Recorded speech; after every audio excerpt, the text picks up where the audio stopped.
A incredulidade parece ser a mãe de todos os pecados. Tanto é que, para ser salvo, é preciso crer em Deus.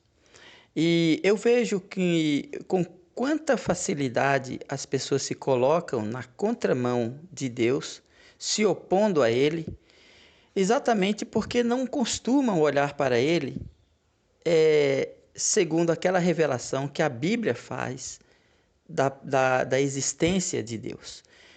Quando nós falamos que uma pessoa precisa ter fé em Deus, não é aquela fé que obtém vantagens, que obtém bênçãos, não é aquela fé de que Deus vai fazer por nós aquilo que esperamos dele. É a fé em Deus no sentido de que cremos e acreditamos nele da forma como ele se apresenta para nós. Então as pessoas não têm dificuldade nenhuma em pecar contra Deus, em até se colocarem no caminho, na contramão do caminho e da vontade de Deus, porque eles não olham para Deus como um ser absolutamente soberano, justo e perfeito, como a Bíblia diz que ele é. E eu tenho uma das coisas que me chama muito a atenção, é que a presença de Deus no mundo sempre foi uma coisa muito marcante, né? Através de milagres e sinais que ele sempre operou, mas a figura mais importante que Deus usou foi o profeta, para mostrar a presença dele no meio das pessoas. A presença de Deus, através dos profetas, era a presença mais real, mais tangível, né? Mais presente que um ser humano podia ter, porque ele tinha ali uma pessoa como ele, de carne e osso, falando com eles a palavra de Deus. Quer dizer, o que ele dizia, não era ele que dizia, mas era Deus que dizia. Quando Deus comissionou Jeremias para falar com o povo, com o seu povo, Deus disse para ele: Jeremias, não venha me dizer que você é uma criança, que você não sabe falar, que você não pode falar. Eu vou abrir a sua boca, você ouvirá a palavra da minha boca e transmitirá isso a eles. Quando eu disser para você falar, você vai falar. E você não precisa ter medo deles nem de ninguém. Porque eu vou te fazer forte como um muro de bronze, como uma parede de ferro, e ninguém vai tocar em você. Mas você vai falar, porque eu estou mandando você falar. E então Jeremias passou a profetizar no meio do povo de Israel, e sofreu perseguições, lutas, chorou muito, foi maltratado, foi injuriado, mas ele cumpriu a missão de Deus. As pessoas prendiam ele, colocavam ele num poço, mandavam ele calar a boca. Outros profetas falsos esbofetearam ele, mas ele continuava pregando. Alguém chegou a esbofetear Jeremias para que ele calasse a boca, mas ele continuou pregando a palavra de Deus, continuou a sua missão, ele foi até o fim. Ele não foi rebelde. E Deus disse para ele: você não seja rebelde, você fala porque eu estou mandando você falar. Então, enquanto Deus manda o profeta falar, o povo rebelde, né, ou que não tem conhecimento, não tem fé em Deus, por medo ou por receio, enfim, manda o profeta calar. Com o profeta Ezequiel foi a mesma coisa. E Deus disse para Ezequiel: Ezequiel, abre a tua boca, fala, abre a tua boca, e eu vou te dar esse rolo aqui, este livro para tu comer, e dá de comer ao teu ventre. Este ato do profeta comer a palavra, o livro, né, que também tem no livro de Apocalipse, significa que ele está recebendo as palavras de Deus. É Deus que está colocando na boca dele as palavras que ele deve falar. Então Deus diz assim: dá de comer ao teu ventre, quer dizer, vai lá e fala isso. Então ele amargou o coração dele por aquilo que ele tinha que profetizar. E ele disse assim: você vai falar para o meu povo quer ouçam, quer deixem de ouvir, saberão que houve no meio deles um profeta. Esta é a lógica da pregação. Esta é a lógica quando Jesus mandou a igreja pregar. Ide por todo mundo, pregai o evangelho a toda criatura. Por quê? Porque se nós não pregarmos, como Deus vai cobrar dessas pessoas?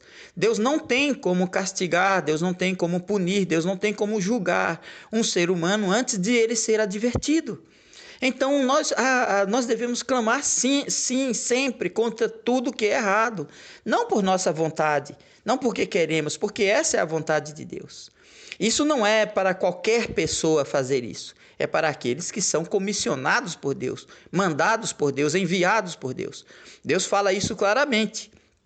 Ai dos profetas que correm, que vão na frente, dizendo, assim diz o Senhor, quando o Senhor não disse. Então, não é para qualquer um. Não é para qualquer pessoa sair por aí falando sem ser mandado por Deus. Tem que ter a convicção e a certeza de que é comissionado por Deus para fazer aquilo.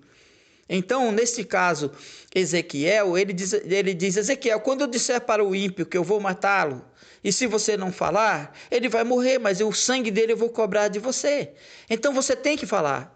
Não seja rebelde como a casa rebelde.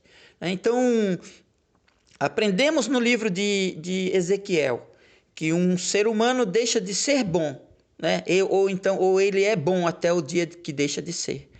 Um justo é justo até o dia que deixa de ser. Um ímpio é ímpio até o dia que deixa de ser. Um homem de Deus é homem de Deus até o dia que deixa de ser. Quando ele deixar de ser um homem de Deus, ele passará a ser tratado como ímpio, porque deixou de lado o caminho da justiça, o caminho da verdade, o caminho da vontade de Deus, e é assim que ele será tratado. Da mesma maneira, qualquer ímpio, qualquer pessoa, qualquer pecador que se converte dos seus pecados, ele deixa de ser tratado como ímpio e passa a ser tratado como uma pessoa justa. Mas este poder, só a palavra de Deus tem este poder para fazer. A palavra de Deus é viva e eficaz. Ela é viva e eficaz, ela é suficiente, ela é capaz, ela é eficiente em converter os corações dos rebeldes. Então, se nós não pregarmos a palavra de Deus, não poderá haver conversão. E quem prega não pode ficar dando ouvidos àqueles que nos manda calar. Quem manda um profeta de Deus se calar está na contramão com Deus e pode ser atropelado por ele, porque ninguém se coloca na contramão de Deus e fica por isso mesmo. Jesus disse, aquele que cair sobre esta pedra ficará em pedaços, mas aquele sobre quem esta pedra cair será reduzido a pó. Um caso muito clássico e interessante que nós encontramos na Bíblia é o caso de Amós. Amós é chamado pelos estudiosos da Bíblia de o porta-voz da justiça social. Ele era aquele homem que clamava sempre. Então Amós foi chamado do reino de Israel para pregar no reino de Judá. E ali ele pregava, ele anunciava a palavra de Deus, ele denunciava os pecados do povo e também era injuriado, perseguido, maltratado, insultado, as pessoas odiavam ele. O próprio sacerdote do templo chegou a dizer, vai-te embora daqui, Amós, desaparece, vai para a tua terra, vai lá para o teu reino, vai pregar para a tua gente, e aqui tu não vai mais pregar, nessa cidade tu não prega mais, aqui tu não canta mais, aqui tu não faz mais isso. É assim que as pessoas fazem. Cala a boca, você aqui não faz mais, você não vai mais profetizar aqui.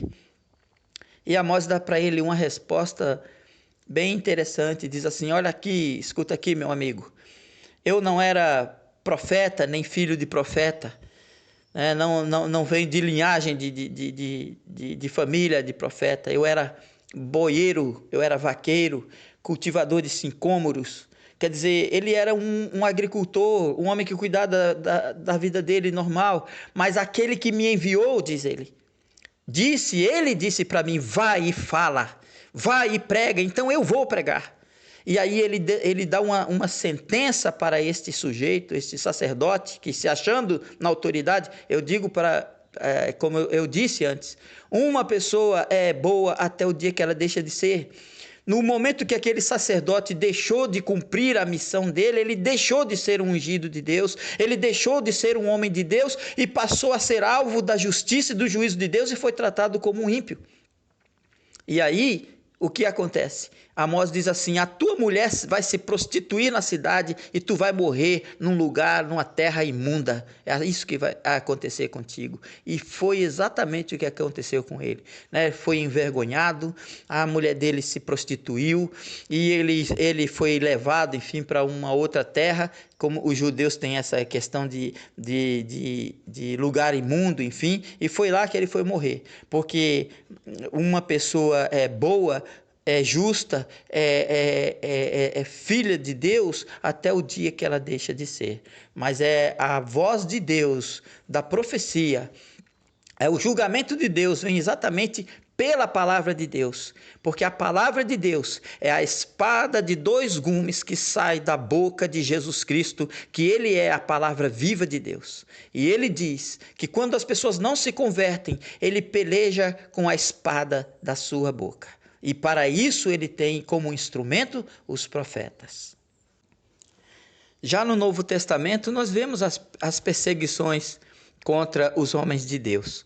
Olha, temos aí, a começar pelo o caso de João Batista, né? Que perdeu a cabeça, porque ele pregava e alguém mandava ele se calar, mas ele não se calava, e ele pregou até morrer. Então, esse é o caso, no caso, o João Batista.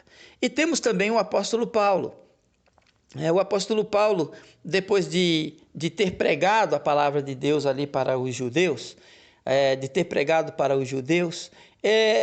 queriam matá-lo, queriam prendê-lo, e à noite o Senhor apareceu para ele e disse assim: Paulo, fala e não te cales. Fala e não te cales, porque muito povo eu tenho nesta cidade. Ninguém lançará mal de você para te fazer mal, ninguém lançará mão de você para te fazer mal. Nem um fio de cabelo vai cair da sua cabeça, porque esta é a garantia daquele que confia e que tem fé em Deus. Se tiver que morrer pregando, ele vai morrer pregando. Mas se Deus disser ninguém vai fazer mal com você, ninguém vai fazer. É uma questão de ter fé em Deus. E aí, mais adiante, o apóstolo Paulo transmite essa mesma missão para Timóteo. Conjuro-te diante de Deus, Timóteo, que pregues a palavra a tempo e fora de tempo, quer ouçam, quer deixem de ouvir. Mas prega a palavra, porque tu és um homem de Deus, essa é a nossa missão. Sofre, pois, comigo as aflições, como um bom soldado de Jesus Cristo. Então, para encerrar, né, esta mensagem, eu quero dizer assim: não se coloque na contramão de Deus. Procure se submeter à vontade do Senhor. Lembra-te das palavras que eu disse no começo aqui.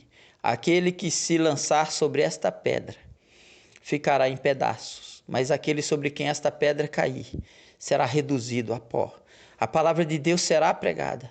Quando os homens não estiverem mais aqui, quando eles estiverem mortos ou arrebatados, quando chegar no fim do mundo, na grande tribulação, os anjos de Deus tomarão para si esta missão e voando pelos céus irão pregar dizendo assim: temei a Deus e dai-lhe glória, porque vinda é a hora do seu juízo. Amém.